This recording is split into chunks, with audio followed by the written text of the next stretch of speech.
Velkommen til DR et eller andet sjovt vejrudsigten. I aften vil vi sætte fokus på den værste orkan, der har ramt Danmark i 14 år. Orkanen blev i går dannet ud over Atlanterhavet og har gennem dagen bevæget sig over England, hvor den skabte massive ødelæggelser. Den ramte i dag kl. 12 Esbjerg på Vestjylland og regnes med cirka kl. 16 at ramme Aarhus. Der regnes med, at der vil være vindstyrke på 20-25 meter i sekundet. Videre til William. Karl Nielsen. Og nu videre til stormen i England.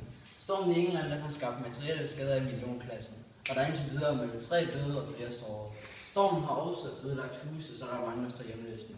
Og videre til vores dygtige og flotte rapporter, Oliver Falk. Hej og velkommen til DR et eller andet sjov. Ja, vi har lige skiftet over til vejrudsigten, fordi det er simpelthen så slemt, det her vejr, vi har lige nu. Det er en orkan, som er sindssyg. Den er mildt sindssyg, så jeg har råd til, at folk bliver wow. Jeg har råd til, at folk bliver indenfor. Jeg har også så vi har råd til at blive indenfor. Jeg skal hjem og putte så. Og tak til Oliver Faber. Nu videre til, hvordan sådan en storm den opstår. Vi har fået en ekspert på telefonen, og ham vil vi høre noget fra nu. Opstår ved, at kold luft og varm luft møder hinanden. Det bliver derfor skabt et lavtryk, som bliver sådan sted. Og tak for i aften. Velkommen til DR et eller andet sjovt vejrudsigten. I aften vil vi sætte fokus på den værste orkan i Danmark i 14 år. Orkanen dannes i går over Hej og velkommen til DR Faber.